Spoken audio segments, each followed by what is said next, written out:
আজ 6ই October, Monday. আজ আমরা যাব ডাউকি আর মাউলিলং এর উদ্দেশ্যে। আমাদের গাড়ি রেডি হয়ে গেছে, এখানে প্যাক হয়ে গেছে সমস্ত কিছু। এই হচ্ছে আমাদের হোটেল। হোটেল থেকে আমরা বেরাবো, আমরা সব রেডি হচ্ছি।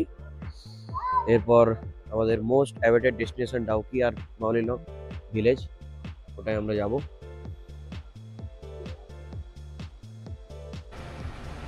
সকালে বেরিয়েই একটা মহা বিপদের ঠেলায় পড়লাম। তা হলো রাস্তায় একটা বিশাল জ্যাম, কারণ রাস্তার কাজ চলছে, রাস্তা কেটে চওড়া হচ্ছে। ওহ, বিরক্তিকর। এই জাস্ট ক্লিয়ার হলো, রাস্তা একদম পরিষ্কার, আর উপরে দেখা যাচ্ছে কি সুন্দর মেঘগুলো জাস্ট চলছে, দারুণ লাগছে দেখতে। আর এই সাইডে পুরো পাহাড়। ওই দূর থেকে যে রাস্তাটা সোজা চলে যাচ্ছে দূরের দিকে, অসাধারণ লাগছে। যেন মনে হচ্ছে নিচ থেকে কেন মেঘগুলো যেন আস্তে আস্তে আস্তে আস্তে উপরের দিকে উঠে আসছে। কি অপূর্ব ভিউ।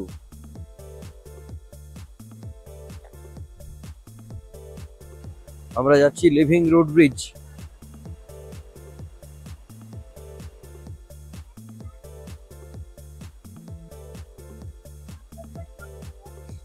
পাশে অনেক খাবারের দোকান টোকান সব দেওয়া আছে। লিভিং রুট ব্রিজের রাস্তাটা সংকীর্ণ হলেও নামা কিন্তু যাবে, কারণ রাস্তাঘাট খুব একটা পিচ্ছিল নয়। কিন্তু বড় বড় পাথরগুলো যেগুলো রয়েছে সেগুলোকে একটু সাবধানে দেখে নামতে হয়, নাহলে অনেক সময় পা পিছলে যেতে পারে। এছাড়া কিন্তু ঠিকই আছে। এই রাস্তায়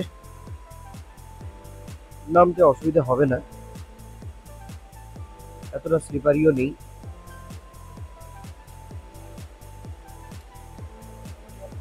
আর এই সামনে রয়েছে টিকিট কাউন্টার, যেখানে জনপ্রতি মনিরম 40 টাকা করে ভিলেজের হচ্ছে কাছেই টিকিট, এখানে আর 20 টাকা ছিল ক্যামেরার চার্জ।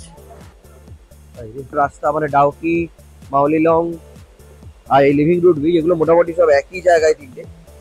কিন্তু এই রাস্তাটা বড্ড হেপটিক, মানে বিশাল বড় রাস্তা, 72 আর 76 কিলোমিটার এরকম।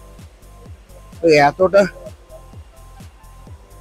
এতটা রাস্তা জার্নি করে আসাটা, এটা একটু প্রবলেমেটিক হয়ে যেতে পারে অনেকের কাছে। এই হচ্ছে সেই লিভিং রুট ব্রিজ। এটা পুরোটা কিন্তু জীবন্ত, মানে এই গাছের যে শেকড়, এই শেকড়গুলো দিয়েই খাসি উপজাতির মানুষেরা দীর্ঘদিন ধরে শিকড়গুলোকে পেঁচিয়ে পেঁচিয়ে এই লিভিং রুট ব্রিজটা কিন্তু বানিয়েছে। মানে অ্যাকচুয়ালি বলা যেতে পারে খাসি উপজাতিরই মেন একটা বড় নিদর্শন হচ্ছে এই লিভিং রুট ব্রিজ। শিকড়গুলো কতটা মোটা না হলে এতগুলো মানুষের লোড ক্যারি করে করে নিয়ে যেতে পারে।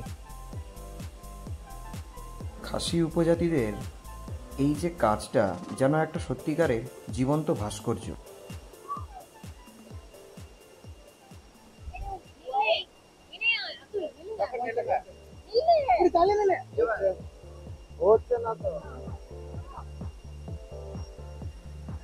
এই সময় এতটাই পরিমাণে ভিড় হয়, কারণ এটা পুজোর টাইম, তাই ছুটির সময় এতটাই ভিড় থাকে বলে এখানে লিভিং রুট ব্রিজটাকে একা একা এনজয় করা একদমই পসিবল না।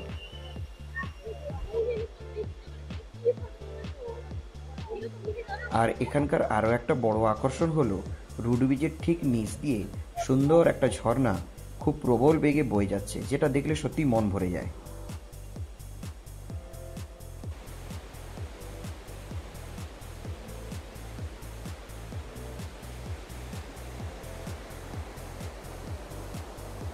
আর এই দিক থেকে লিভিং রুট ব্রিজটা দেখতে সব থেকে ভালো লাগে।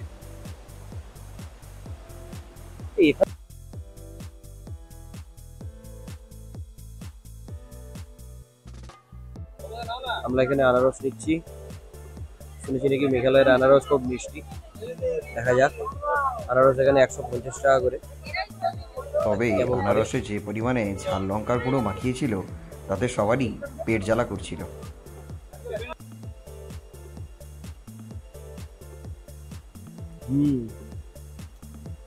আনারসটা খুবই ভালো, মিষ্টি মিষ্টি, খুব সুন্দর। এরপর আমরা চলে এলাম এশিয়ার ক্লিনেস্ট ভিলেজ তকমা পাওয়া মাউলিলং গ্রামে।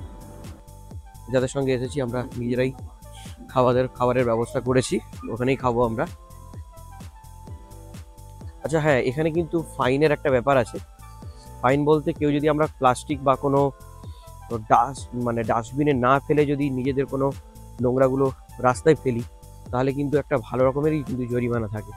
তাই এখানে কেউ নোংরা বা আবর্জনা ফেলবেন না, এবং প্রকৃতিকে যতটা ভালো রাখা যায় ততটাই ভালো।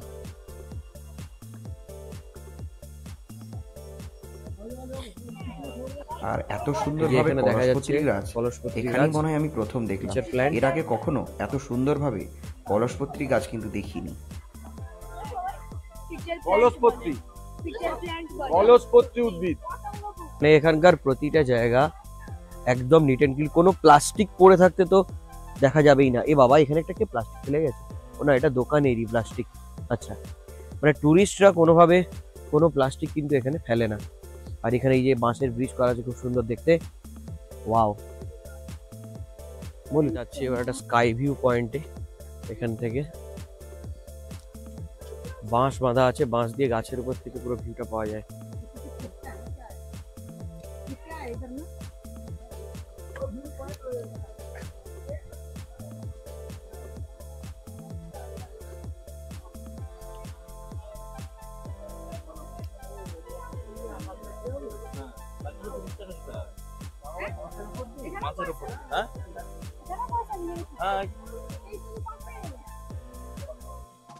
এই যে এই বাঁশের উপর দিয়ে একদম সোজা উপরের দিকে উঠে গেলে এখানে ভিউ পয়েন্ট আছে। ভিলেজ থেকে বেরিয়ে আমরা এখন চলেছি খেতে। জানি না আমাদের খাওয়া দাওয়ার ব্যবস্থা কোথায় করা হয়েছে, গেলেই দেখতে পাবো।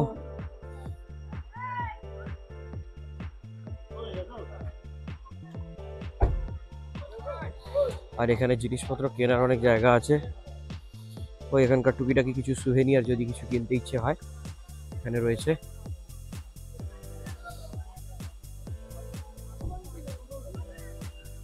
তবে হ্যাঁ, সব জায়গা থেকে কিন্তু মেঘালয় প্রত্যেকটা জিনিসের দাম কিন্তু খুব খুব বেশি, খুবই বেশি।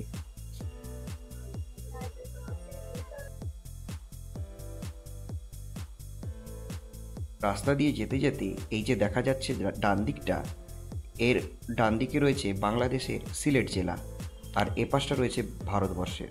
অর্থাৎ বাংলাদেশকে একদম পাশ থেকে দেখতে চাইলে এই মেঘালয়ে একটা অন্যতম স্থান।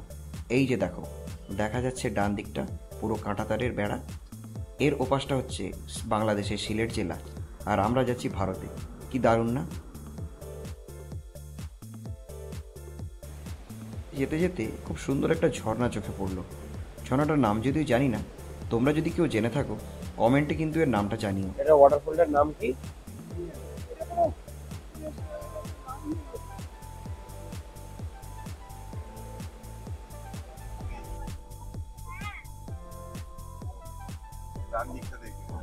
আর এই হচ্ছে সেই ডাউকি নদীর উপরে থাকা ব্রিজটা, যেখান থেকে আমরা ইন্টারনেটে যে সমস্ত ছবি পাই তা কিন্তু এই ব্রিজ থেকেই বেশিরভাগ তোলা। এখান থেকে ডিসেম্বর মাসে বা জানুয়ারি ফেব্রুয়ারি মাসে যে ক্রিস্টাল ক্লিয়ার ডাউকির জলটা থাকে তা কিন্তু ভালো করে দেখা যায়। নদীতে জল আছে আর ঝর্ণারও জল আছে, সেই জন্য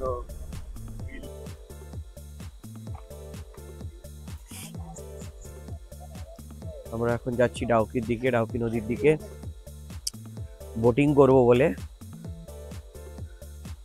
এখন বাজে 5টা, আমাদের দেরি হয়ে গেছে আসতে, রাস্তা একটু জ্যামও ছিল। আশা করি এখনো পাবো বোটিং করতে। মোটামুটি এখন যা সানসেট হচ্ছে এখানে। আর এখানে এই মেঘালয়তে স্পেশালি এই ডাউকি আর মৌলিরঙের দিকে এত সুপুরি গাছ, মানে জাস্ট ভাবাও যায় না। চারিদিকে যেন সুপুরি গাছের পুরো জঙ্গল, যেখানে তাকাবো সেখানেই সুপুরি গাছ।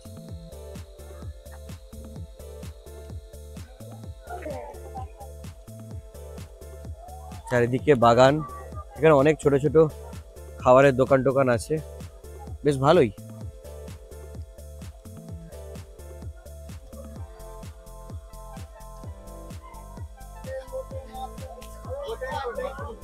ওই যে দূরে দেখা যাচ্ছে,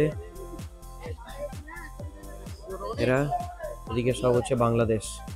পুরো বাংলাদেশের এরিয়া, সবাই দাঁড়িয়ে আছে। এই যে বাংলাদেশ।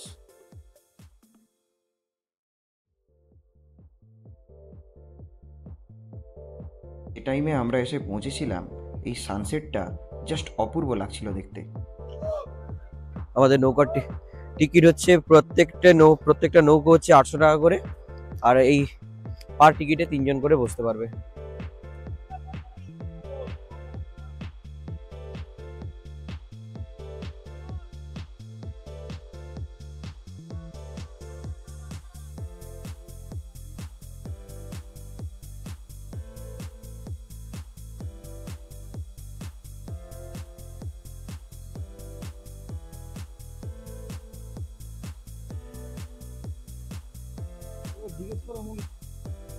এদের এত দেরি হয়, আমরাই মনে হয় ছিলাম ডাউকি নদীর লাস্ট যাত্রী, যারা ডাউকি ভ্রমণ করছি প্রায় অন্ধকারে।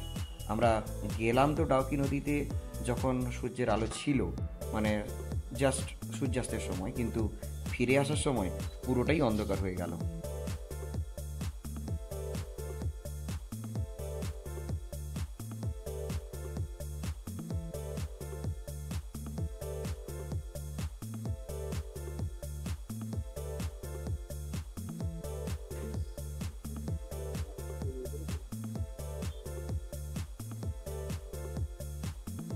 এটা একটা আমরা আলাদা ভেবেছিলাম অন্ধকার experience। হয়ে গেলে হয়তো ডাউকি নদীতে খুব একটা ভালো লাগবে না, কিন্তু সত্যি নদীতে যখন এলাম তখন কিন্তু নৌকাতে বসে তার যে ন্যাচারাল ভিউটা, সেটা শুধুমাত্র নৌকাতে বসেই পাওয়া যায়, মনে হয় না দূর থেকে দেখে সেটা পাওয়া যাবে।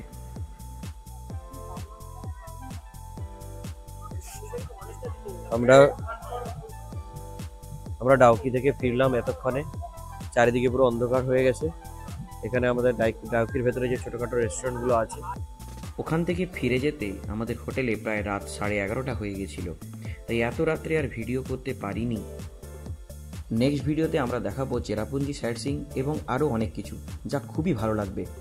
তাই দেখতে হলে আমাদের চ্যানেলটিকে সাবস্ক্রাইব করো এবং বেল আইকনটা